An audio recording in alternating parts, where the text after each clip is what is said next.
The Black Fat Femme Podcast is a production of iHeartRadio and Dr. John Paul, LLC. Hey everyone, welcome to another episode of the Black Fat Femme Podcast, where all the intersections of identity are celebrated. I am one of your hosts, John, also known as Dr. John Paul. And before we start this episode, we need to pay our respects. Chris, can you please add some church music here? We're just gonna go ahead and go down to the altar because, I'm gonna get emotional because y'all don't understand how important this topic is to me. Oh, no. So if you know me, you know I love a good dessert more than anything. I love a good cookie. And Lord, I just want to say that Knott's, they announced that they discontinuing the shortbread cookie, girl. And I'm assuming that there's no place in heaven because now these cookies have no place to go. There's no such thing as heaven, Lord Jesus. Not shortbread cookies. We speak your name. I'm so sad. I really am. Even though somebody said that the little things in the middle of the cookie taste like glue. They're lying. They taste delicious. Right. Especially when they come in assortment of flavors. Oh, but yeah, they're gone. Okay. Bitch, the way I actually thought someone died, the way you had me thinking like we're actually going to grieve over something or someone, you had me in my Sunday best for a cookie? Yes, God. That's the only way to do it. For some shortbread? Yes. For some shortbread? Yes. They're gone. I just cannot with you. We actually, and it's not even just the cookie. They discontinued their whole entire line. So them bitches said no jellies.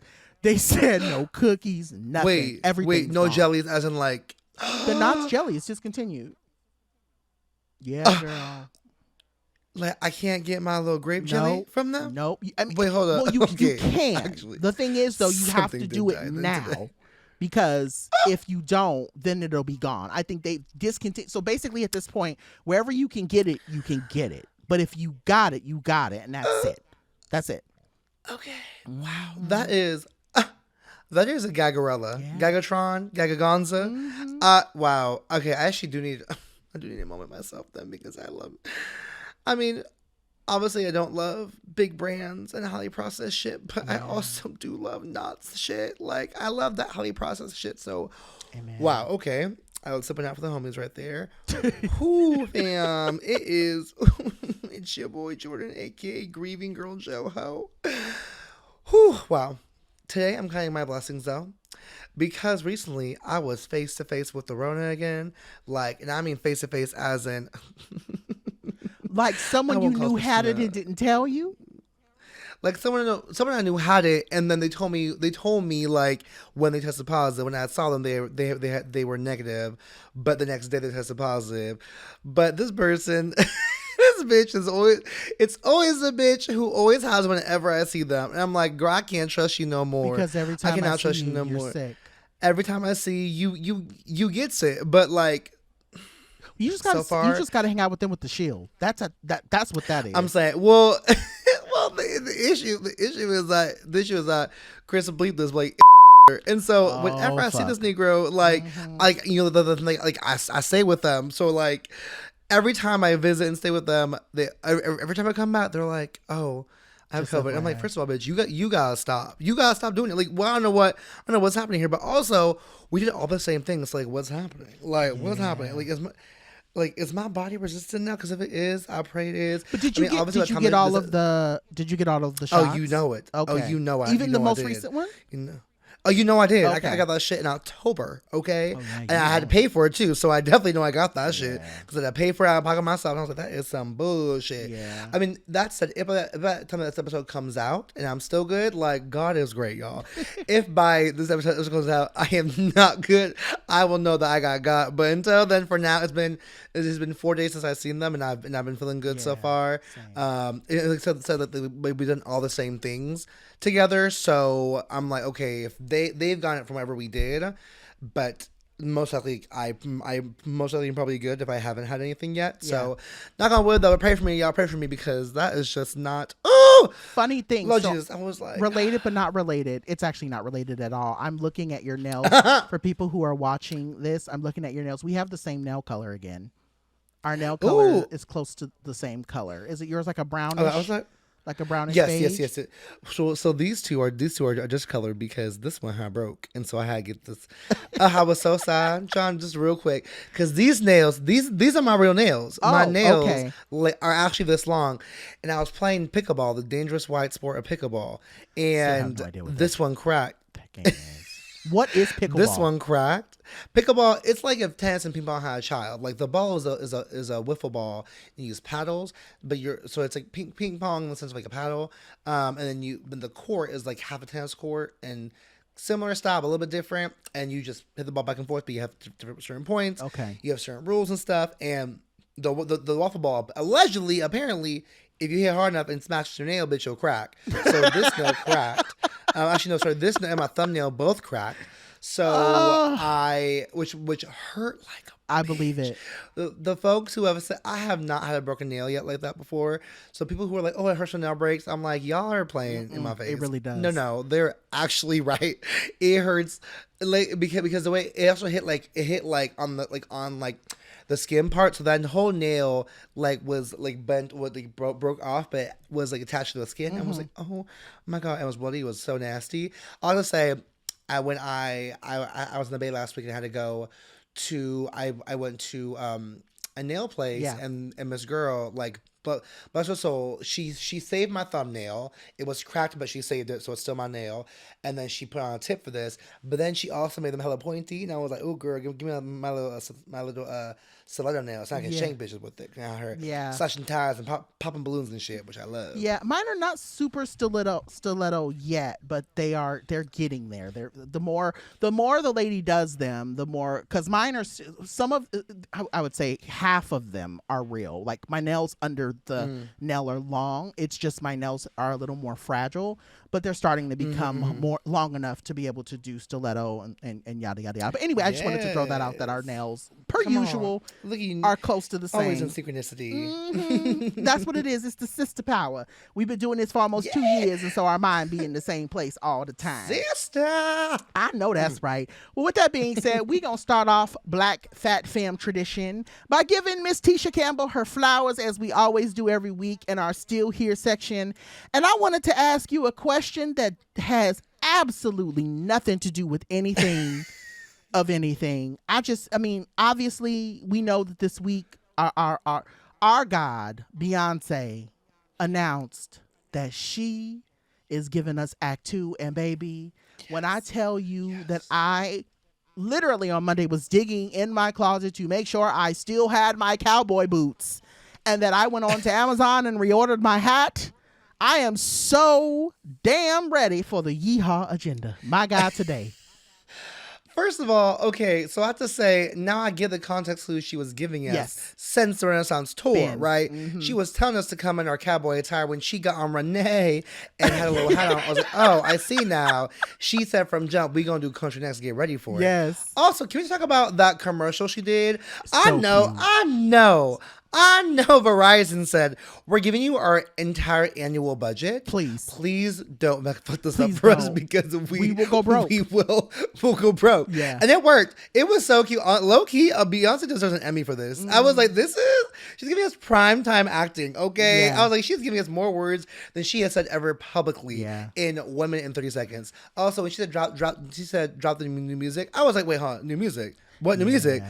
Whew. Everybody. Whew, girl. The interwebs was scouring. Even me, I was like, at one point, I was like, new music, but I knew it was coming. I was in the mind of I feel like, and this is what I told someone else on another friend to the show who listens, my friend Fallon. We were talking about Beyonce and the trajectory of Ivy Park and things of that nature. And I was saying, I even think since early pandemic, she's been giving us hints that we're going there, like with the whole Ivy Park and the blue and the denim and like the cowboy, and then we would see Blue even in certain situations, like Blue would be wearing a cowboy hat and things. So it's like I feel like in typical Beyonce fashion, and I also say this related to Beyonce but not related to Beyonce. If you've noticed, every time you see the other DC girls, you see Kelly or you see Michelle, they're always dressed in the same color. If you pay attention to all of their pictures, whenever they're like together or they're doing something in the same vicinity, I've been noticing. Recently, they were all in red together. I think it was Beyonce. I think it was Jay-Z's birthday just recently. Jay-Z's birthday party, they were all in black. So I also feel like they're giving us context clues of like what, and I'm not saying I think this is law. I'm just saying like if they were to announce that Act 3 is a reunion and then they're done, like all of them are done with music, I wouldn't be surprised. Like, I wouldn't be surprised. Be surprised. I would ask for nothing else from Beyonce. I'm like, Beyonce, you've done your job. You're done. Yeah. You can stop now. Yeah. It's fine. It's fine. I mean, I would be gagged at that entirely. It also, I mean, I was hoping she'd just give us the visuals. That's all we're asking for. Like we said visuals, and she said, "How about hair units?" And then how about secret? Yes. Secret. Which I mean, first of all, I was like, no way, I would love a Beyonce bundle. That sounds great. Like I'm here. Right. I'm here for it. Right. I'm here that she is in her bag to choose something different, right? Because she also like she didn't go the makeup route. She did go the perfume route, but she said, "I'm gonna do something that y'all have not done yet, bitch. I'm gonna give you hair products." That was like, okay, honestly, which only makes sense because her mom is a hairstylist. So I mean, her whole life. Yes. And it's funny because I saw on another podcast someone said, I can't trust Beyonce's hair care products. We've never seen Beyonce's real hair. However, there are clips out there where we have seen like Tina playing in Beyonce's hair, or we've seen Tina brushing out Beyonce's hair, and even like down to like Blue, like in the actual Renaissance movie, we saw Tina combing Blue's hair. And so I'm going, obviously whatever they're using, it's got to be good because Blue's hair is magnificently long. So okay, so it's just hair care products. Yeah. It's not like she's not selling units. It's not units. It's just hair care products. I thought okay, I see. Well done. Regardless, the girl is doing the damn thing, and I also just have to give it up. I have to give it up real quick. For our good sex, I do it too much. I do it too much on the show. I swear to God. For our good sex, or good sick. Ooh, girl, you got to cut that out, Chris. But our good sis and good sex. Dexter Mayfield, who went viral for creating a fantastic dance to Texas Hold'em. This ain't Texas. Yeah, ain't no Hold'em. Okay, with his bestie and roommate Matt McCall. Yeah. It was. I was here for it. Y'all made me want to find some cowboy boots real quick and go have a little hoedown. But if I did that, then you'd have a hoe down. I know that's on right. the ground. Yeah, and I need help. Okay, it's very cute. But really, 26 million views. And counting. Okay, and counting. Yeah. Also, there was a publication that like they wrote a good article, but they in the caption they had referenced Dexter as just a body positive influencer, to which I was like, I hear you, but like, can we also put respect on their name? Right. That they are a phenomenal dancer. They've been in popular music videos before. Okay, they're just in Water Slide, Gemini. They're in Booty from South Santana. Like, give them some respect. Like, yes. The roomie is cute and all, and like is a good dancer as well. But let's be clear, Dexter is also a dancer. Right, okay, right. Giving us performance. So I had commented like, this is so great, and I'm gonna let y'all finish. But let's be clear. Let me be clear. Let's be clear. Dexter's that girl. Okay. That girl. In the words of Rihanna, let's be clear. Yeah, so I will say I appreciate, people always try to play in our face, especially around us being who we are and how we move things. And part of me even would say like I'm frustrated because there's a part of me, and again, y'all can come for me. I'm always open to it. Y'all gonna do it anyway. But I had to say it on the mic. Like, I almost wonder, would that video even be viral if his handsome, more masculine presenting was it colleague? Is it best friend? You said his roommate? Bestie and roommate. Right. If he was not in the video, would that video have gone viral? I always have to ask that. That's honestly something that I was thinking. I mean, I will say, I do think it would have, because anything Dexter does goes viral, period. And I know people's receptions was not even on the dance itself. Yeah. It was on something else. So I was like, y'all are really just like playing. Like, yes. Like, we can do that, and we also can acknowledge, like, the talent that is on the screen right now. Right. But, and that's what it is. Yeah. Like, Dexter's just an amazing dancer. I think Dexter, anytime I see them dancing or anytime I see them doing anything, I'm always thrown at how talented they are. But they're fucking amazing. They are. And I would even go the distance to say, and I think this is a conversation that a lot of folks are having now, you know, the biggest convo in all of this now is, you know, Beyonce's reclaiming country music. And I'm like, actually, no, what we're seeing is Beyonce strategically, like she always does, reminding us about a genre of music that once belonged to Black people that was co-opted by white people and taken over by white people, in turn made to make us believe that we are breaking into something, and that's not the case.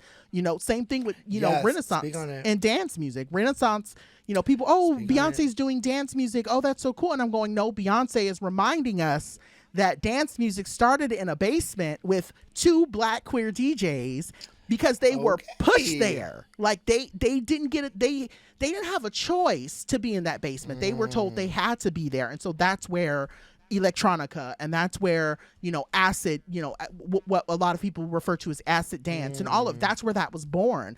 And it's the same thing with country, right? If you listen to Little Richard, if you listen to Rosetta Tharpe, if you listen to a lot of these folks, even if you listen, like, and I know I'm mentioning folks who are big in rock, if you truly listen to the lyrics of their songs and you listen to the gist of what they're singing about, even though it has a rock line through it, don't get me on my music, because y'all know music is my thing. Well, so, okay, so I appreciate you saying this, because there is some chatter about the Act 3 being a rock album, because if we're going to call it Renaissance, right? Renaissance meaning revival of an art, right? She's reviving Blackness into dance and electronic, reviving Blackness into country. It could be rock for the third one, which, I mean, I would be down for, and I would rather have the DC3 reunion personally. Can you revive that instead, please? but I mean, the whole point is, right, is she's reviving. But she's not. I wouldn't say reviving, but she's resurging Black culture as the purveyor of these genres that we love, anyways. Yeah. So I totally hear you on that, and I too am glad that people are like, "Oh, her songs have country influences. Oh, she's making into a white genre." Y'all, listen, I will not pretend to. I will not even hold you. I have never liked country. Country has not been my jam because it's overtaken by white folks.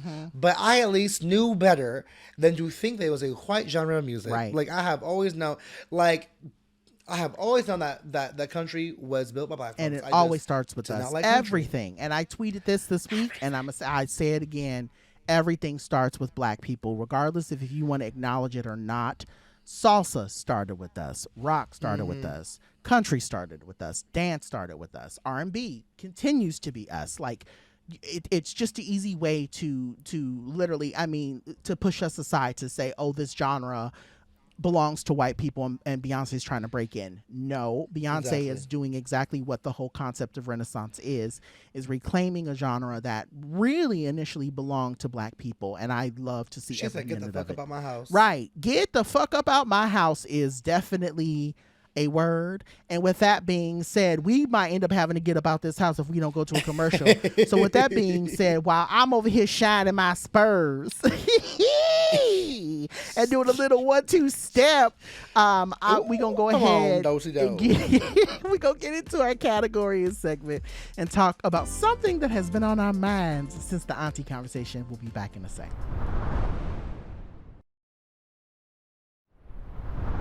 Well, howdy, y'all. I know that's a few weeks ago, we noted that we were going to be talking a bit more about the Black family dynamic in a few of our segments this month. And John brought up something interesting that we don't talk about often, we believe, the gay cousin. Now, we discussed family and acceptance here and there, specifically since both of us have been spending more time with our families for various reasons. But the one thing we feel like isn't discussed much is the mysterious gay cousin. Yes.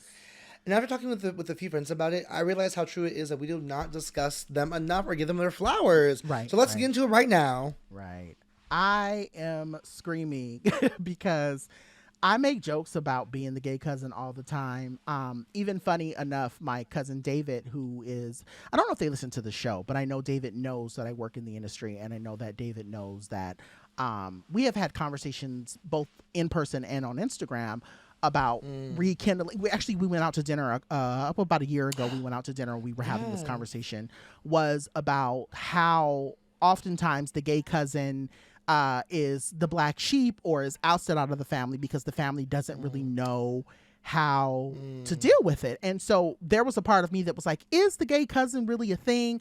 And then so like before we got into the segment, I did a couple of Googles and I saw like there was even a Reddit thread where people were going through Reddit thread and it was explaining and talking about what it's like to be the gay cousin. And I was like, wow, I guess the gay cousin is a universal thing. So I wanted to ask you, like, before I give my experience of what it's like to be a gay cousin, to be the gay cousin, what was it like for you being labeled the gay cousin? And did anyone in your family, I know you mentioned it in the auntie episode that one of your aunties clocked you, but we didn't go into detail about what it was like for you to grow up as the quote unquote gay cousin. So I guess before I ask you that, were you the only gay person in your family are you the only gay person in your family that's out? That's the question I guess I really want to ask. So on my mom's side, yes, that I know of. My dad's side, I was not, because I have two brothers who are queer. Okay, so I didn't know. So you have a different mom. I didn't know that.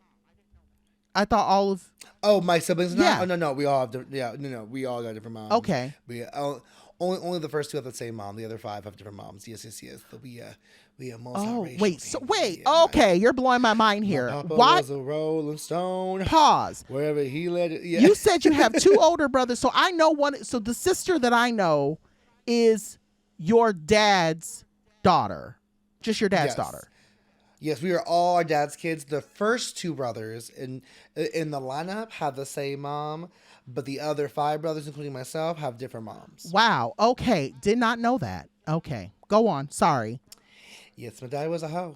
Now you know. Well, so was mine. So first of all, I mean, the gay cousin is a thing, and most likely, if you can't name the gay cousin, then the gay cousin you are the gay cousin. Like, yep. like that's who we is. So let's definitely unpack the archetype of it. I mean, so first of all, yes, I'm the only out person, gay cousin on my mom's side. I'm sure because we're a very, very small family.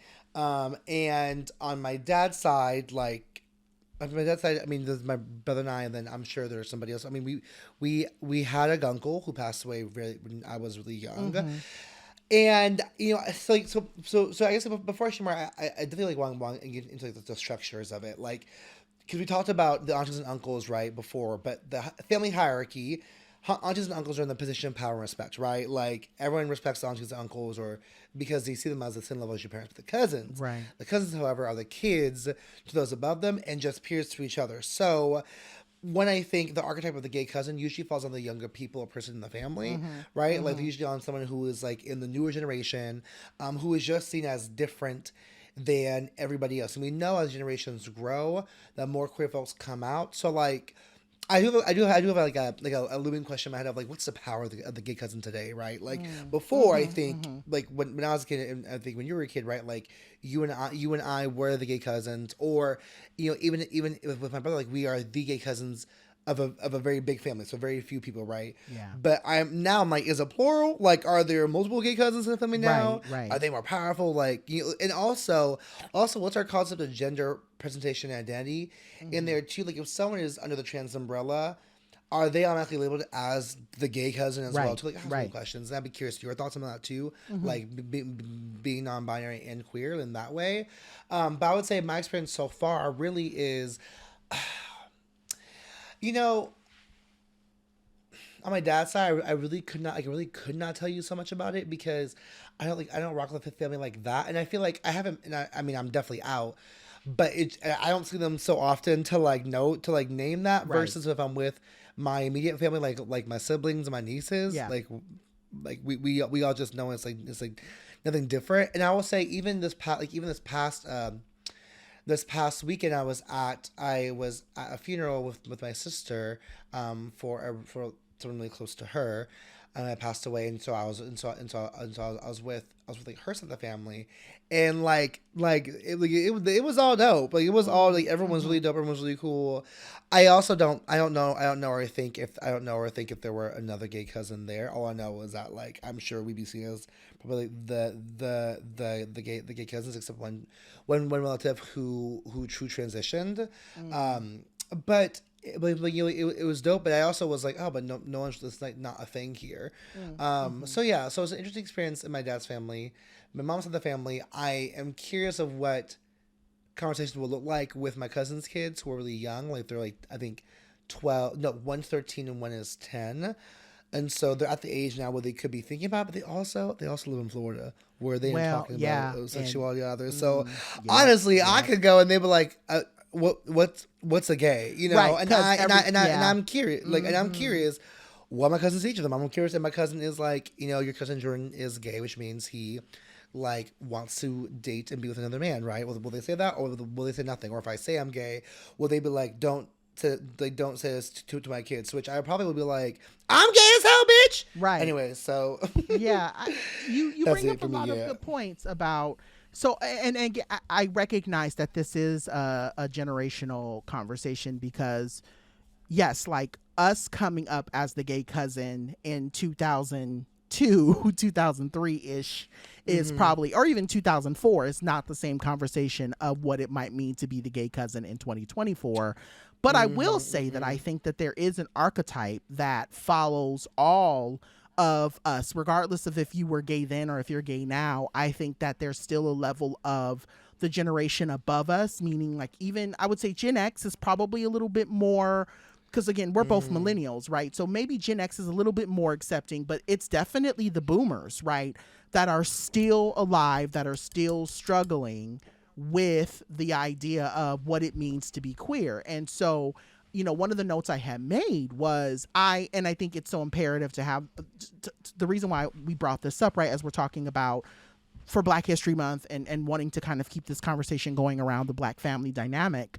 I think there's still a lot of struggling that genders, I say ahead of us, the genders above us, the generations above us, they're still struggling and they're still trying to contend with the ways that the world is changing. And so I think that's the reason why, kind of to my point, I know, you know, in our notes, you said, John, share your experience. I think that was part of the reason. It was, you know, in the baby boomers, right? So my mom and my Uncle Paul and my other aunt, you know, my aunt and all of the uncles and aunties that I had on both sides of my family, there was a lot of shit that was happening in the family that we did not talk about, right? And so then they had kids, they had me, and I was so outwardly queer as a little kid, right? There was this thing of I didn't show up like my cousins, and everyone knew that, everyone felt that. And so it became this kind of thing of like, you know, my mom, people looking at my mom and saying, well, why are you not doing something to make that little boy fall in line with masculinity and fall in line with the expectations we have for both sides, right? There was, you know, and so I probably shouldn't be putting all my family's names out there, right? But there was my mom's side of the family and my dad's side of the family, and both of them were, again, Jehovah's Witnesses. And so there was this expectation that came with how I performed. And so I got while not only was I considered the black sheep, I also got deemed devious in the sense that not only was it the way I was performing, but it was also because I was so vocal about protecting myself, right? Like I wasn't that kid, and I've never been that kid. Yeah, people bullied me, but I also, like, when my cousins said things that were out of pocket, I checked them. When my uncles and my aunties said things that were out of pocket, I checked them. Like, I was forever that kid, even at a very young age, who knew that the world had it out for me. And so I was like, I gotta take care of me, because my mama tells me that I gotta take care of me. I gotta be up for me. And so I think that that's what a lot of it is. I think when you're looking at, I think a big part of it too is that also that chunk of a lot of our family, the baby boomers and my mom's parents, which I think is, what do we call the people that were born in like the 30s and the 40s? Because my grandfather was born in 45. Old. Yeah. I'm like, damn, they're in 30. Don't do that. Okay, fans, people who are listening, please don't write us. Can't deal with the email. But no, like, I don't know what are they called? Generation name for 1930s and 40s. Because my grandfather was born 45. The silent generation is actually what is that what they're called? They're called the silent generation. The silent generation, also known as the traditionalist generation. People from 1928 to 1945 is the silent. Okay, gen. yeah, because so my grandfather I think was born 45 and no longer with us. But I will say all of that to say my grandfather. Again, the silent generation. Nobody talked about shit. They didn't talk about anything. Was silent. Yeah. They were literally silent. The silent nigga generation. Them niggas was silent. They didn't talk about shit. And so a lot of it was rooted in, I think they had passed down kind of that same idea of like, we see the shit and we know that little boy is different, but we ain't gonna talk about it. And so both sides of my family dealt with that, and basically they just, in my mind now, it's like they got to get over it, because we here and we queer, so I think that's been a big part of it, if that makes sense.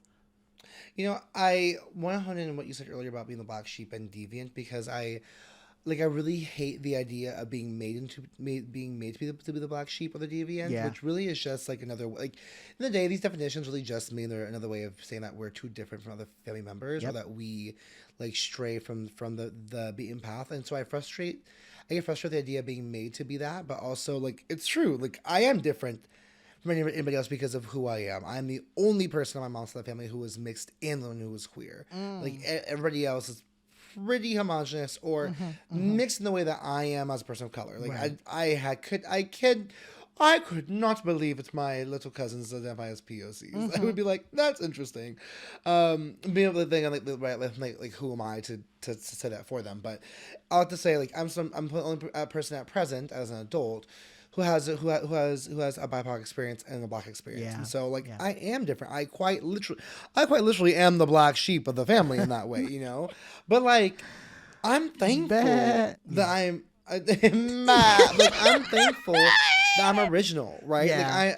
Like can you imagine being the same? Can you imagine being like everybody else? There is no copy paste here, baby. Except for my mom's looks. Like I look just like my mama, so for sure, like copy paste on that too. But like no copy paste in terms of how I think and how I act, how I roll. Like, and my dad has a family. I used to think I was a black sheep because I wasn't as close to them, but then I realized we just actually a whole ass farm. We actually just a whole ass farm. We actually all just different animals here. So I feel less of that.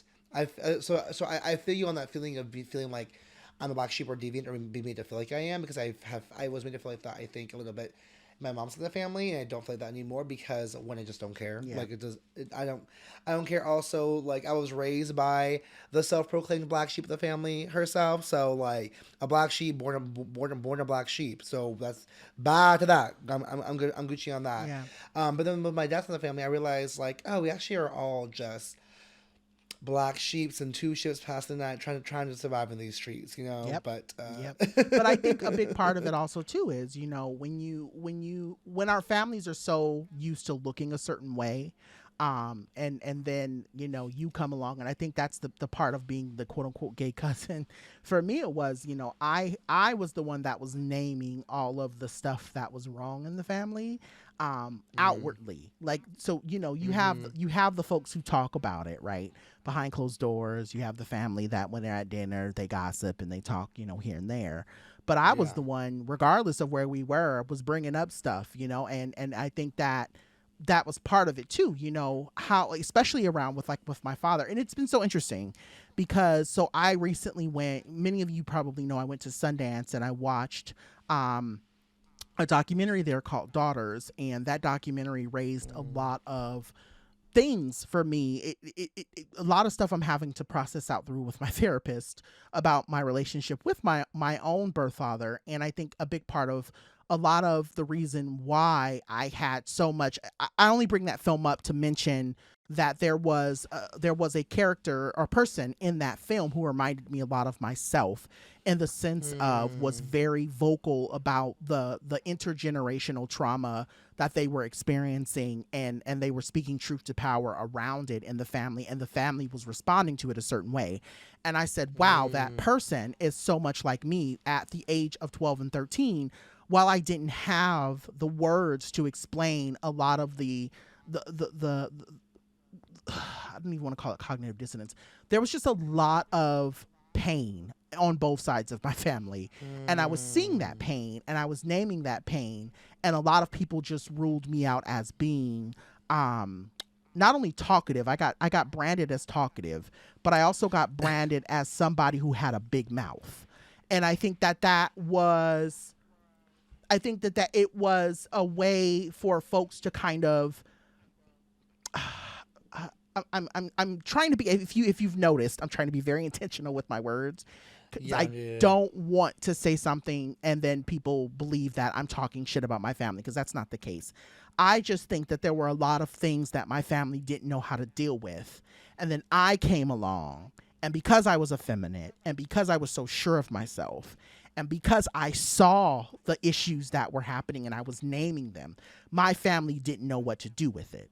And so I think that that's what happens a lot with a lot of, because you're so self-aware. I think that's the big part of being the gay cousin that a lot of people don't have to deal with. Like, I was highly self-aware at a very young age. So true. And I think that because I was so self-aware, not just because I had to know who I was, because nobody else was teaching me, I also had to be self-aware because I didn't want to get the shit kicked out of me, right? Like, I had to protect myself. So I think that that's a big part of why the gay cousin gets such a bad rap in a lot of ways too. It's because we've learned that, and you learn on, and again, I don't know if this is your experience, and I don't want to speak to your experience being generalized, but I just know for me, I had such a people responded so viscerally to me as a child that I immediately learned very early on, okay, this world is going to be mean to you whenever they get the chance. So you have to have a slick mouth, and you also got to know how to fight. Those were like the two things that I told myself. And that kind of became the onus of, okay, well, y'all already talk shit about me anyway. Y'all already are treating me poorly anyway. So I'm going to just be the girl that y'all say that I am. And that's how I got going as the gay cousin, if that makes sense, you know? So I think it makes perfect sense. And I'll just say, your experience with your family is your experience with your family. So nobody can say anything about that, period. I hope that if anyone's like, well, John's talking shit about the family. Well, bitch, you aren't in the family circle, so you can just see way out of it. And also, like, families are complicated. Like, you love them as much as you hate them. Like, you love them as much as you critique them. So I just want to hold and own that all the messiness of it is real, and also, like, it's your experience with them. So you get to own that and be transparent about that. Forget what everyone else thinks about it. And I also think, like, you're absolutely right about there's no roadmap for the gay cousin. There's nobody that knows how to teach you about yourself. Most likely, at least in our generation. I think now we're older, so we can be that for other people if we have them in the family. But there's nobody else. There was nobody for us to teach us. Right. And so I think that's such a great point of being the gay cousin means you don't have a blueprint to thrive or succeed. You have to figure out what it means for yourself. You have to fight adversity of the life around you, but also the people who don't understand you at all. And those are the ones who are supposed to love you unconditionally, period, but they don't. Or oftentimes they don't, right? Like, I will say I definitely feel lucky in my mom's side of the family. And it says only because I'm closer with them than I was my dad's family growing up. So that's why I saw them so much more. But I never felt it changed when I came out. And I came out in levels to my family. Like, I came out to my parents before I came out to, like, my aunt, my mom's sister, and my cousin, and that was at the request of my parents. But I was never really there wasn't a problem with me being effeminate in some ways because I did drama in theater, but I think they saw it as I just did it to be a spectacle or to be funny, right, and not as who I actually was. And then when I came out, there was definitely, I think, some shame from my parents of we don't know how to discuss this or share this, right? Which is sad, and they work through that a lot, which is great. But I think it just makes me realize that I had to face ostracism from people around me in school as a kid, and thankfully I found a great group of queer folks and queer accepting folks. I had a lot of friends who were queer accepting as well. I think that part of that is growing up in a super diverse area. But the people that I did face who were homophobic or fatphobic and all the above, I had to face that and also face it within my household. And the gay cousins, another thing is, like, when you said that the gay cousin, we aren't giving nuance. So that's someone's kid, and we don't know how their parents are treating them. Like, as a gay cousin, we may all think, oh, they're cool or they're weird, but they also could be getting beat at home, right? For all we know, or they could be getting loved on, for all we know, right? Like, we actually don't know what the experience is, but most likely it was most likely the latter in our generation and previous ones. Yeah. So I really hear and feel that so much, because the gay cousin is somebody that isn't appreciated enough for being often the door opener in these spaces, right? The gay cousin isn't given the flowers they deserve to be the one that maybe not even open the door, but like cracked it open and tried to get to open, and then said, this is for you to now open more. So I really go ahead. I was gonna even say, or being the person, like I said, who I was, that's naming the issues in the family and trying to break. I know people hate hearing the term intergenerational curses, but a lot of times it is me, it is you, it is the gay cousin who is saying, I'm being treated shitty, and I also see other people in our family being treated shitty. Why? Like, why are we all... And when and when you shine a light on shit, people get all kinds of mad about it. People get all kinds of mad. Let me tell you. They're like, oh, we talking about, I had no idea. And then you're like, baby, you had the idea. You saw. You saw.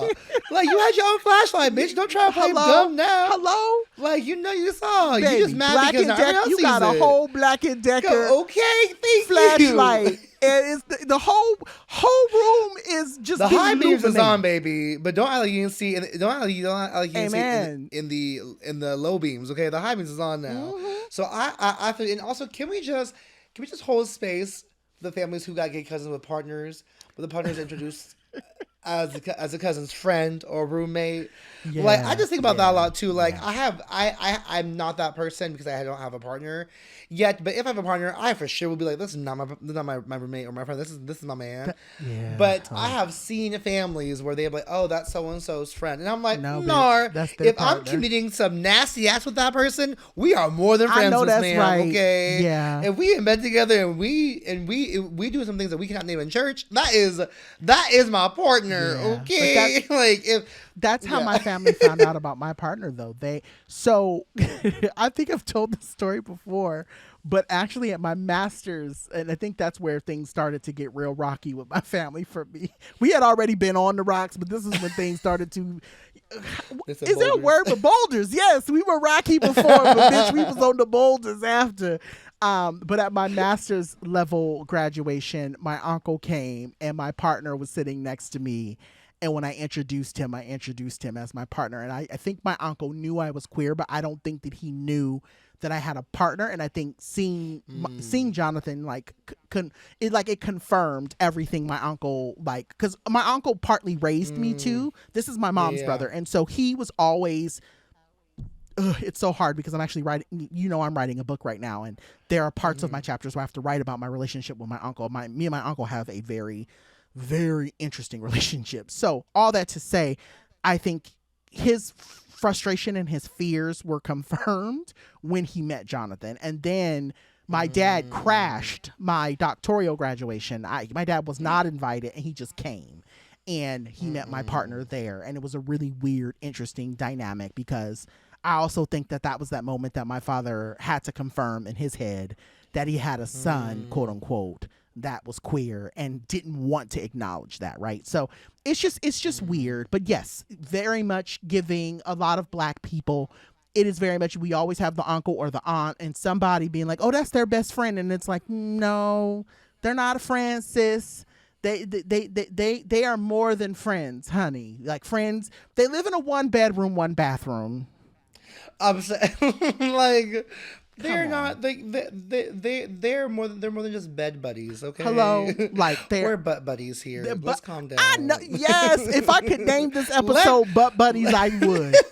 My God. I'm like, I swear to God, like when I have a man and if anyone tries to say this is my friend, I'll be like, I do not. Goodbye. Do not put that on me like goodbye. this. Nope. Goodbye, Joe Daniels. Goodbye. Okay, you know what? I hate it here. You're right. I'm leaving. Chris, I hope you bleep that part. Just hope you bleep that part. Just No. bleep that phrase. No one else know I said that. What a moment. No, you are right. You're right. Y'all, before the FCC tries to take us down, we gotta take a quick break. And when we get back, it will be time to heal. More in just a moment.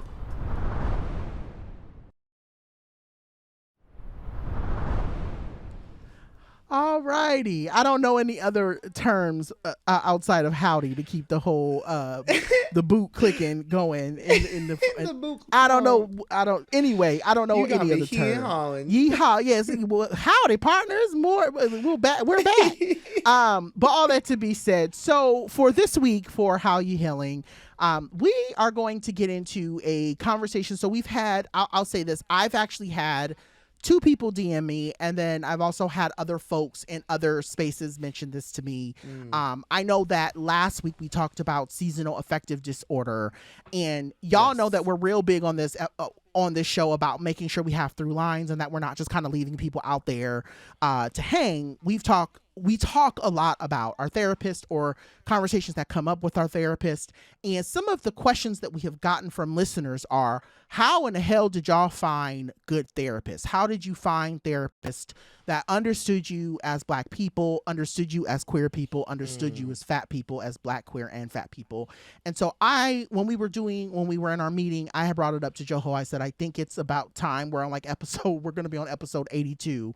We have not really broke down how we found, we've talked about how we got to therapy, but we never really got to a conversation about how do we actually hold the therapist accountable and things of that nature around therapy. And so I brought it up. Joho thought it was a great idea. And so I wanted to go ahead and touch on it quickly. So, I'll say first, kind of, did you want to go first or do you want me to go first? No. Okay. Yeah. Cool. Let's go first. I was going to say, I think so. For me, one of the things that I had brought up in our meeting was, I always look at therapy as being like, okay, I'm giving these people an hour of my life, every 2 weeks, every 3 weeks, whatever the case may be. I need to make sure that I feel 110% comfortable with sharing parts of myself with these people. And I know a lot of people say race has nothing to do with it, but I will say very upfrontly that it does. I had a Latinx therapist before I have the therapist I have now, who is a Black woman who I think is queer, but has never really told me she was queer. But all of that to be said, so I've had a white therapist and I've had a Latinx therapist, and what I know now is that there were a lot of conversations that were rooted in anti-Blackness that happened to me, right? And so I'm not saying that all Latinx therapists, I want to make sure that's clear so that way people don't DM us and write us, talk about all. No, I didn't say all of them. I said that the ones I've had, and particularly in my experience, were giving anti-Black feelers, right? And so some of that is why I parted with them, because I was like, I don't feel safe here. Like these spaces don't feel safe. I was out like Ellen. I was like, I got to get out of here. Dust. Like I had to go.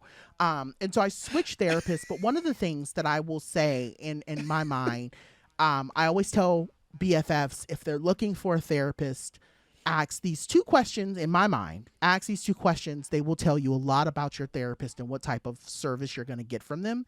Ask them what their fat politics are. I think it's fair, because I think for me even right now, like when I go see my therapist this episode will drop on Tuesday. The next day I will be in therapy. I have to have a conversation with my therapist now that my A1C is high and I'm having to go back to what feels like a diet. and I don't like it. Like, I don't like feeling like I'm on a diet. It brings up a lot of feelings for me. So all of that to be said, I appreciate that I have a therapist that I can have conversations about fat politics with, that gets me and understands where I'm coming from and won't shame me for the way that I feel. But also, too, having a therapist who has a solid definition of intersectionality. Having a therapist who is able to understand what intersectionality means and what it means for me and why it's so important, that those two things, if my therapist was to tell me next week, hey, John, I'm leaving this practice, or I'm leaving the field, you have to find a new therapist, that would be immediately where I would start. You know, and I'll even say this too before I give it to you, Joho. It's not enough just to say I have a Black therapist, because not all Black therapists have a good fat politic or have a good hold on intersectionality. So I will say, if you are looking for a therapist, specifically a Black therapist, asking them about their fat politics and what their definition of intersectionality is will literally begin. It will help begin that process for you to be able to find out if your therapist is good for you. But what has worked for you? Okay, so originally, I love this. Originally, I said that I wrote, since I saw what you had put, that I had nothing to add. But I will say one thing I will add in terms of looking for a therapist is, most likely, if you have healthcare or if you're looking at therapists, you usually can see like a registry of the therapists are able to do. Like, you don't just do it and find like a random one. I think at this point in time, right, you'll be able to sift through and choose a person, most likely based off what you need. And so read the bio. So I know for because I have Kaiser, right? For Kaiser, and for the one that I don't know if it's through all SoCal or just where I have, but essentially they outsource a service, and on that service I had to go and like look for a therapist to use, but they have filters of person of color, LGBTQ, topic issues like anxiety, body dysmorphia, all these things, and so I looked at queer therapists and like read all their bios. Some did not have bios, and honestly, if they have no bio, that's a red flag to you. IMO. Some had short bios, another red flag, bitch. If you have 3 sentences, girl, I don't know what you do. I need to have something personal that I know that's about you. And so reading bios, that felt good, and knowing that that they're allocated as queer competent is really special to me, and being a person of color themselves too. I think, right, I doubt there's a space for fat politics or weight neutral on the drop down menu at present. So I think John's point about asking them fat politics is really great. I'd love to color in about retaining your therapist and or breaking up with them, because our therapists, whether we want to admit it or not, like, are also people, and they may be fluid in who they are or who they become, and so you may find your therapist to be amazing for a period of time. Then you may find that they actually no longer fulfill you in what you come to them for, or maybe you've hit your wall with them. Like, I've had, like, my first therapist I had for years. I had him for years before I went to school. Then I left because I moved, and when I came back, he was my therapist again, and he was amazing. Like, he adapted to who I was. He felt so, and I was shocked. Like, as a white gay man, he was very prepared for anything that I brought in about being a person of color, about being queer, about being fat. Like, he was a great therapist, right? And I appreciate that he affirmed me and validated me, but also pushed me and challenged me as well. Amen. Which also would say, don't get a therapist. I would just don't have a therapist that just affirms you all the time. Like that part. Like that is like that, because then that means that you just want a therapist. Like, you just want a best friend. You just want validation, girl. Okay, and like a therapist will tell you. A therapist won't say you're wrong. They will say, "Have you considered this instead?" Right. Or like, is that actually feel good to you? Like, my therapist I have now, Miss Girl, often will like, if I say something, she will be like, "So why do you think you have to do this?" And I'm like, because I do." And she's like, "But do you?" And I'm like, "I guess I don't." You know, so like a good therapist will challenge you a bit and help steer you towards something. So know that that can happen too. That they won't always be the person that you think they are, or that they want them to be. And if you like with John, right? John's going to bring up a new conversation to talk about with the therapist. And John may find the therapist is like, "Great girl, got it, let's talk about it." Or the therapist could come out like well, John, and say something like fat phobic or or anti-black in that constitute, then John will have to figure out, do I need to break up with this therapist? Yeah. And so like when you bring up new things to the therapist, see how they react to it and adapt to it, because they're allowed to, and you're allowed to break up with them. Amen. Like Amen. I've gone through 4 therapists in the past year and a half.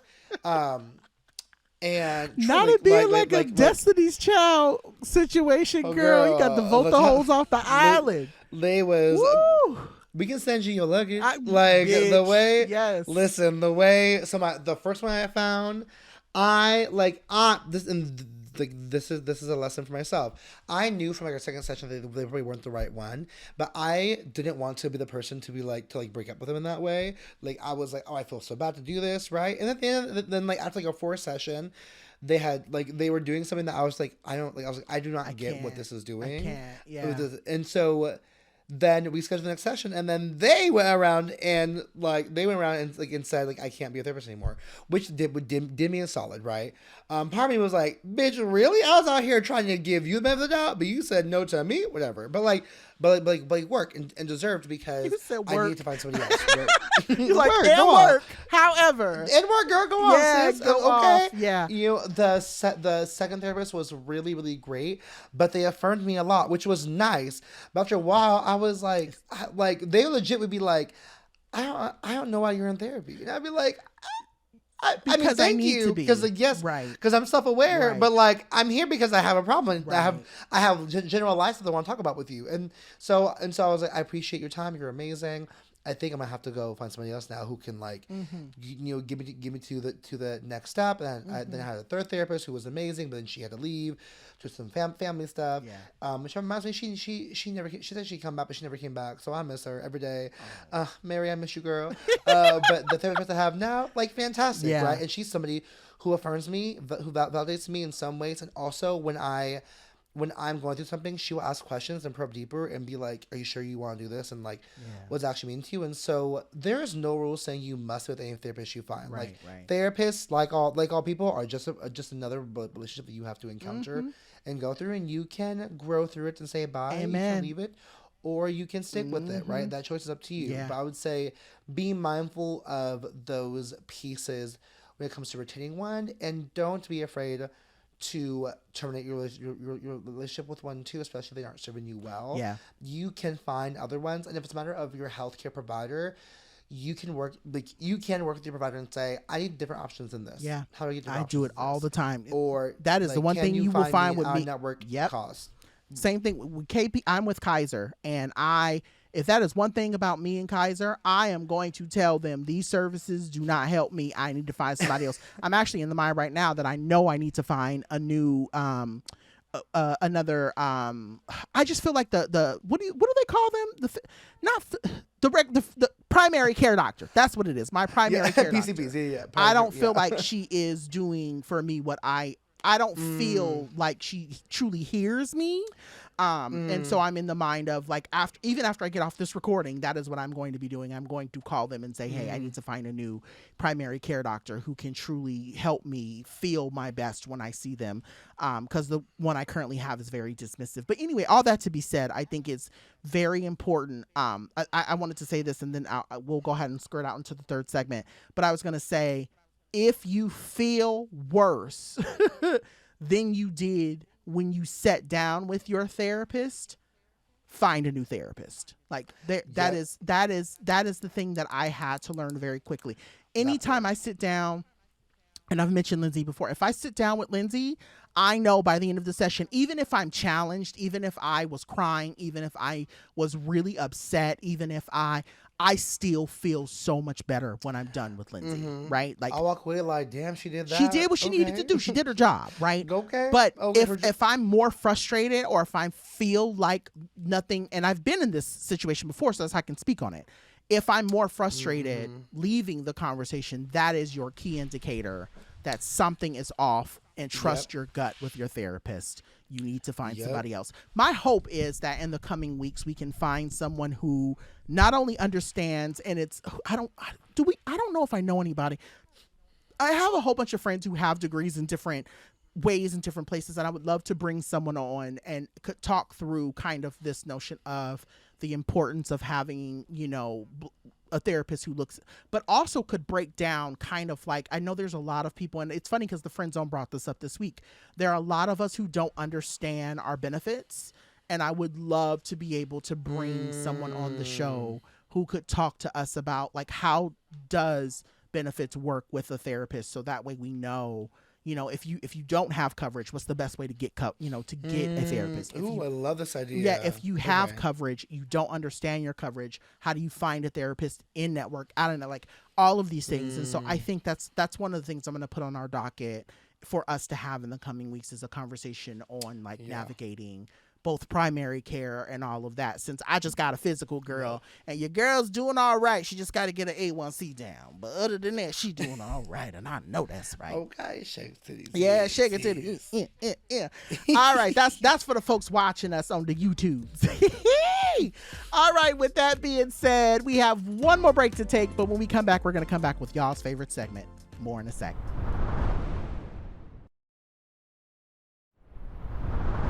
All right, y'all. So we are back for our Yes Ma'am and our No Ma'am Pam segment.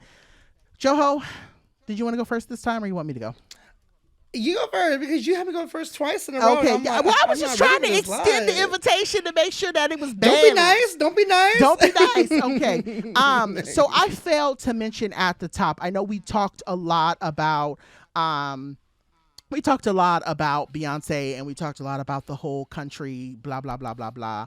But I wanted to save part of that conversation for our Yes Ma'am, in the sense that I wanted to shout out folks who are doing the Lord's work and are calling the radio stations that won't play Beyonce's latest song and playing it in their ear. I saw like 2 or 3 videos on TikTok where people had like the song queued up on a computer, and then when the radio station answered, they played the song.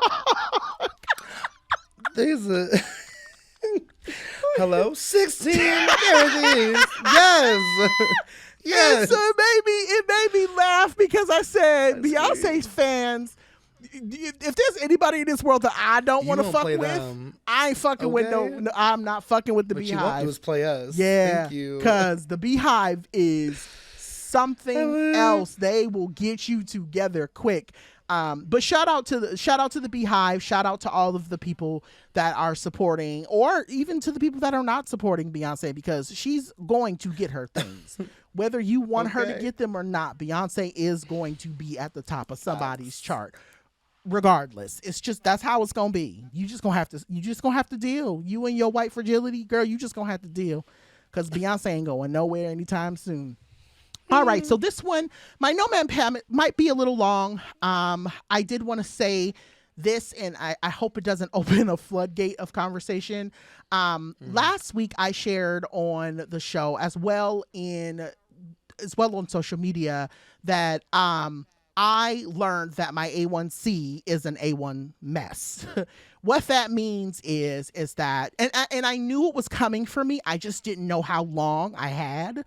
And she finally caught up with me. My mom has been diabetic for years. My grandfather was diabetic. My father's father and mother passed away from diabetes. So I knew that I was predisposed to it. I just kind of like, I played in the face of diabetes, and she won. And so basically at this point, my doctor is saying like, I'm still on the teeter between pre-diabetic and diabetic, but they're basically telling me to slow down on all the sugar and the carbs. And I can say that I've done very good in the last 7 days. My A1C number, or at least when I prick my finger and I check my numbers, they seem to be getting better. I'm on medicine, all of the stuff that I need to do to take care of myself. Okay, so I'm sharing a lot about my life. I knew I'll say this. And also for listeners, it is imperative, please go to the doctor. Please take care of yourself if you can. If you are in a place to go to the doctor, please go to the doctor. I know that the doctor can be a very, very murky situation for a lot of us, especially our trans family members. I don't even want to say brothers and sisters, because transness is not just limited to maleness or femaleness. So our trans family, right? I know that a lot of I know a lot of it is hard. And even for me, like I said, I want to make sure that I'm not just telling you to do it. I am in a place now, even for myself, where I'm working through trying to find a good doctor because I'm almost 40 and my body is telling me like, girl, you've done a lot in these 40 years. And we're kind of done. So with that being said, I had posted online that I needed to take better care of myself. And you know what happened? What do you think happened? What do you think happened? I mean, I feel like this is obvious. There's people were like, oh, let me tell you how to lose weight. Let me tell you how to be healthy. Correct. Let me tell you Correct. all of it. Correct. Like, yes. So that is exactly what happened. Everyone from my Instagram, everyone in my Twitter feed, some of the people on my Facebook, everybody flooded my mentions with information about how to lose weight. And I want to make it very clear that like everyone was giving me diet advice and I was like, yo, I didn't say I needed to lose weight. What I said was I need to eat healthier and I need to watch my sugar intake. Those were the two things that my doctor told me. Your cholesterol is good, but it could be better. And your A1C is not where it needs to be. So you need to take. Also, did you ask for help or you just said you didn't ask for help on those stories? You literally just Nope, didn't. Y'all, Didn't don't be snooping where you weren't asked to snoop. Like, didn't ask for any type of help. And everybody and their mama started telling me that they were doing keto. People were telling me that they basically were starving themselves to death and working out. And I had one friend actually respond back after they had saw my post and said, yo, that was me. I know I did that. I am so sorry. And I want to shout that friend out. I appreciate that friend took responsibility for the ways that they inserted themselves in that conversation and didn't really need to.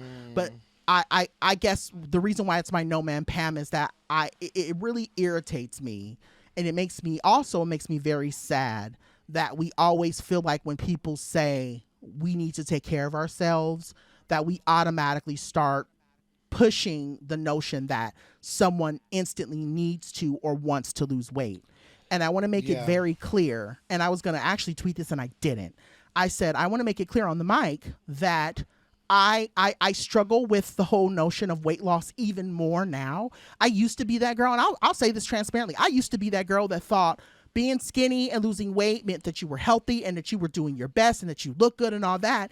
And then I think kind of where my revelation happened for me was when I saw Sam Smith lose all their weight and I saw how the world treated them. I said, y'all don't give a fuck about weight loss. Y'all truly only care about someone being fuckable. That's what that is. Oh, okay, bet. So that's where my fat politic changed, right? And so I want to say this, both, for folks who listen and for folks who are watching, we need to and I say this collectively, weight loss does not equal healthy. Healthy does not equal being skinny. We need to stop assuming that when someone says I have to take better care of my health, that it immediately means that they want to lose weight. I know people who are thin that are doing really fucked up things to their body to stay thin. I know people who were thin that were in the best shapes of their lives, running on a treadmill, dropped dead, literally, on the treadmill, in the best shape of their life. So you cannot tell me that by being thin that your health is automatically better, because I know too many people who are very skinny that have high cholesterol, can't run a mile, smoke a pack a day, are not eating healthy, and even though they're skinny and thin and the world lauds them for it, they are the most unhealthiest person that you could ever meet. And so I really wanted to say that because I feel like it goes without saying that we have a problem with weight loss in this country. We have a problem. I mean, obviously there's so many people, and I know I'm taking up a lot of time. There are a lot of people on the big O, and I call Ozempic that's what I call it now, the big O. There are people that are on the big O and are saying, I don't care what happens to my body. I just want to be skinny. And it's sad. It's really sad. Like we've mentioned before, Oprah saying, I don't care. I'm just happy to know that there's something that's going to help me be thin. And it's like, come on, girl. Your health is so much more than your size. It really is. And so just the next time someone mentions to you, hey, I need to take care of myself, please don't assume that it's weight loss. Ask them directly, what do you need help with? where can I give my opinion, especially if I'm asking for it. But 9 times out of 10, fat people don't need your opinion. We really don't. And really get out of your head the idea that you know how to care for somebody better than they know how to care for themselves. Amen. Like, you aren't their parent. You aren't their doctor. Say that. Like, especially if you just follow the bitch on social media. Like, there's no way in hell that you just follow a person and you're like, oh, well, you know better than that person how to care for themselves. You don't. So don't do that. Whew. So I'll start with my No Man Pam. Yes. Because it's along the same line. And I literally was scrambling to find one today, and then lo and behold, I got an ad, which I was like, wow, look at God, giving me my No Man Pam like that. And the ad was for I'm so sad. It's for Hims. I use Hims for skincare. I know they have like other supplements. They have like hair growth, and they're basically branding themselves like a fully comprehensive wellness type brand. And now, and they recently launched like a heart health function. Now they're getting to like comprehensive quote health. And so the ad came up as a Hims weight loss program. And I was immediately furious. Well, at first I saw it, I said, okay, please don't let it be what I think it is, because I love me some Hims on the skincare stuff. The last thing I want is my skincare gurus to then become healthcare gurus. But here they are doing the thing. Here we are. So I already was like, but let me just explore what this means. Like, what are they doing, right? The first thing they're doing. So I can understand their mission to make comprehensive care and quote unquote weight loss affordable for people. I love that you want to make things accessible. That's great. Where I got frustrated was that with the medications they're using, 4 different medications as part of the weight management program, right? So apparently, like you'd work with a licensed nutritionist. You would get like a food meal plan, a movement plan, because what they're trying to tackle is the barriers in which they feel that they discovered to successful weight loss is movement, diet, and like wellness, and then medications, right? So then they give medications. One medication is metformin, which I'm very familiar with because my dad was on metformin for most of his life. Metformin is a medicine or a prescription for people with diabetes for blood sugar control. So I was like, why are you giving? So like they're framing it right as like helps control blood sugar intake and helps with your appetite and helps with cravings, but like. That is a diabetic medicine. Why would you give that to somebody who's not diabetic? Then they have Contrave, which is a combination of an anti-opioid medication and an antidepressant that moonlights as an appetite suppressant. Moonlights. which I'm familiar with the antidepressant medication. I know folks who are on it who have lost weight because of it, not because they want to, because it's also an appetite suppressant. Right. And so I'm like, why are you giving people who like they give them the anti-opioid because I believe it's framed as to help stop cravings or like food addictions, and then the antidepressant to suppress appetite, which I'm like, you're giving them medications that is not what it's designed for. Give it to them, and I don't like how is this right? And so I'll just say, I believe that anyone should have access to what makes them happy with their own bodies. Like, I believe that, and I'm not a pharmacist, so I can't tell you whether or not there are dangers with this program. It's not my gig. It does bring up points about the industrialization of weight loss under the guise of improved health. Like, you want to improve health, sis? Improve food systems, expand culturally competent healthcare providers, shorten work days, help people have a better ease of life, create more public transit, encourage people to move their bodies more. Like, if you want to improve health, solve the actual system problems that are barriers to people having healthy lives, right? Stop building ports and pollutive factories in lower income areas. Like, there are so many things you can be doing, and y'all and I love Hims, I really do. So, but I'm like, why did you think this would be your lane to get into? And why is money, this okay? Money, capitalism. And that's what makes me sad. So I'm like, I mean, if someone from Hims hears this, or Hims and Hers hears this, and is like, we want to talk to you about this, like, go ahead. I'd love to talk about you. Let's bring in some. Let's bring in some. And I want to make it. very clear, not to step on you. I'm sorry. I want to make it very clear that we're not knocking people who want to lose weight. If you want to lose weight, lose weight. Okay, that's fine. I want that for you too, and I also want you to do it in a way that doesn't like potentially put you in danger. Right. Like if you want to lose weight, that's what I was going to say. I will support your lifestyle that like you want to do.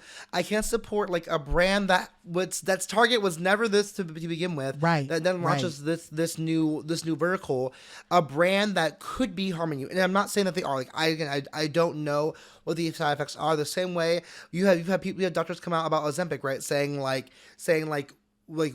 we don't have the data yet to actually talk about what is effective for people or not. So if you want to lose weight, I want to be there and support you, but I want to make sure that it's done in a way that doesn't possibly endanger you and your health further.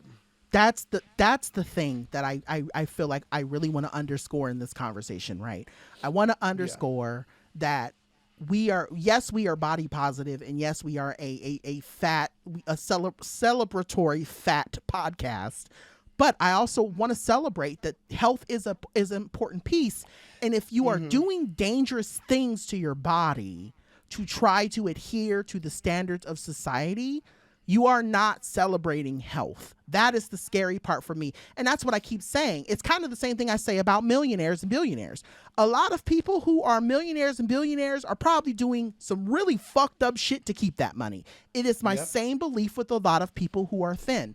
A lot of the people that we laud and we celebrate for their size are harming themselves. And it may not be harming right now, but they are harming themselves in various ways to keep that weight off, whether it be mentally or whether it be physically. And so I think we have to the same way that we need to, there's a word that I'm looking for, it starts with the D.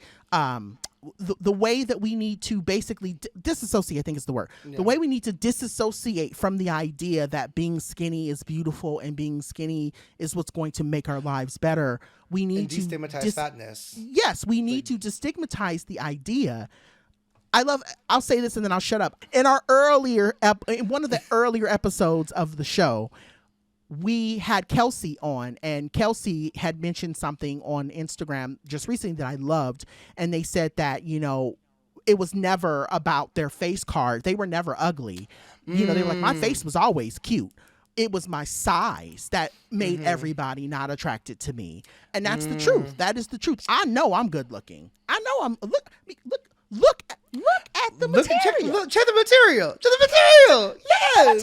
Okay. I know I'm good looking. However, I know that people don't find me attractive because I'm very secure in my body size now. And I'm not looking for validation in my body size now in ways that I used to in the past. And so a lot of people have a hard time with that. They have a hard time with the idea that I don't need validation from society on my size anymore.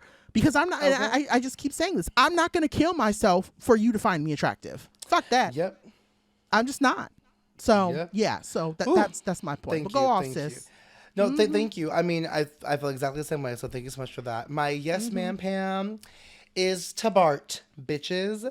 And I say this because people were trying to eat me up last week on my stories because I had posted about good public transit in the city when I was on BART on my little morning commute. And I was reading on BART, and people were like, and I said, having good transit is really important. Like, just like a general thing, right? And people were like, is BART good transit? Is BART actually good transit? Listen here, people.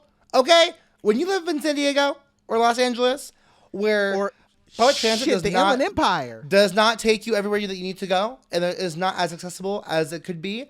Like there is infrastructure here of a bus system, yes, but the trolley system down here only goes through downtown and to parts of inland San Diego, but not like nowhere near me. There's no trolley station near me. Like I can't access a train to go somewhere.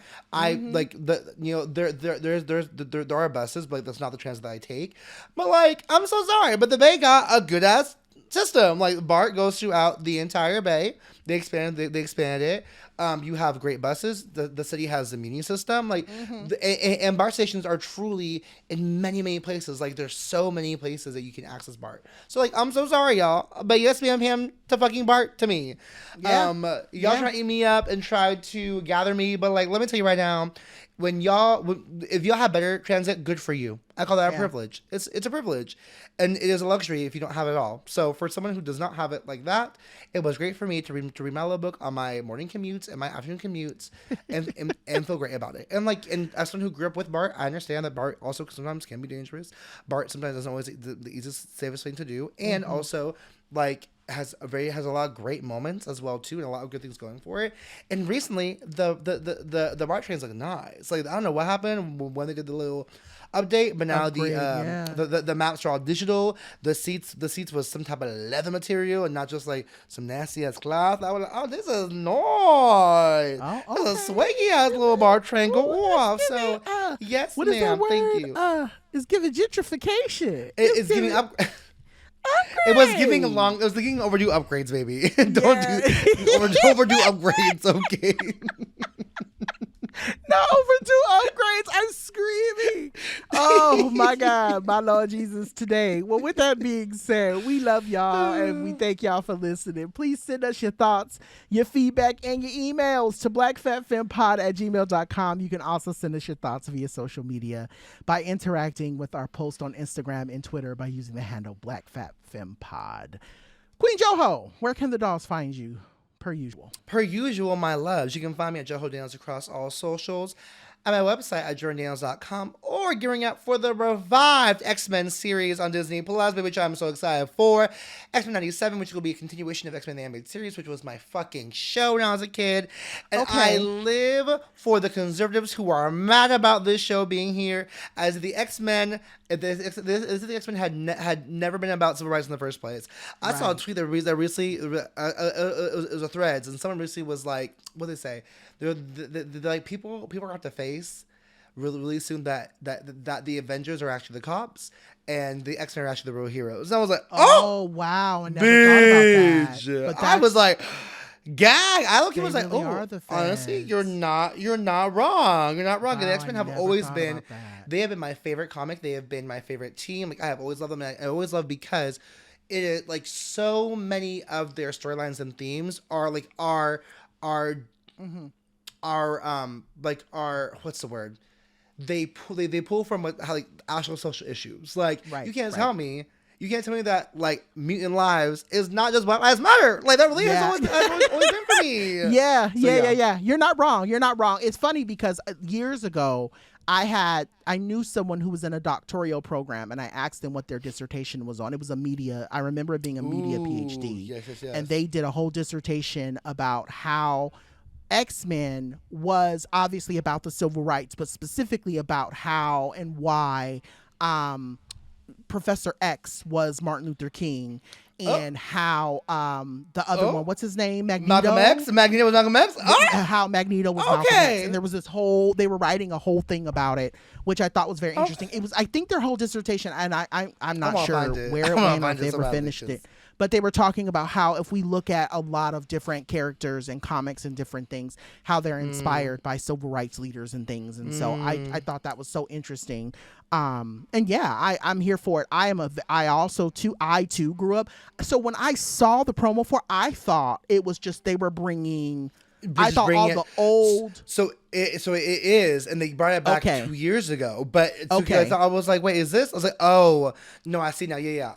You thought they were just putting the old show back on. Yeah, I thought I thought all the stuff from the 90s was being added to Disney Plus, and I was like, oh, that's cool for folks like myself who want to go back and watch the old stuff. But I didn't know that this was like a re-up of what's happening in the past too. I love that. And so this new series will literally just take place right after the series finale of the last show, which is both cool and also a little wild. So I'm like, oh, like is it also going to be animated? Yes, it is. Oh, it probably will look a little bit different. Like, I know they have some 3D modeling and not just fully 2D, but like same characters. They're gonna do some new comic storylines, but it looks really good. Yeah, I'm really excited. And they did a lot of the same cast. who came back to voice characters, which was really exciting. I know that's right. Not them pulling up and saying, "Hey, 20 years later, come on, 30 years later, come on down." And I will say, like, yes, and they also, like, for example, there are some characters that are played by people of color, and they are hiring people of color to play those characters as well. So they brought back the old cast to voice some different characters and to authentically cast the characters like in their role. And I was like, I okay, really appreciate that people are Marvel, doing that now. I see you. Yes, I see you, bitch. Come love on. it. Love to see it. All right, y'all. Well, as for me, you can find me outside of the Krispy Kreme doors watching the donuts float on the conveyor because I can't eat them as freely as I once did. And shout out to the friends who love to send me donuts and love to send me stuff. Y'all can send me fruit baskets now because I got to eat fruit over processed sugar. But anyway, you can also find me at Dr. John Paul crying about how hungry I am. Or you can visit my website at www.drjohnpaul.com. We want to thank our team of producers, managing executive producer Anna Hosnia and Rebecca Ramos, and our supervising producer Bay Wang for handling all of the logistics that come with this show. And everyone over at iHeart, yes, you over there, Will, I see you, Mr. Will Pearson, for keeping our show up and running. We would also like to shout out our wonderful mix master, sound engineer, and editor, Chris Rogers, because without him, you wouldn't be able to see us nor hear us. Okay. It's been another show, y'all. Stay black, fat, femme, and fabulous, and remember to tell your lovers and friends that Ursher, John, and Luda had to do it again. I love us for real. Luda. Bye. Bye.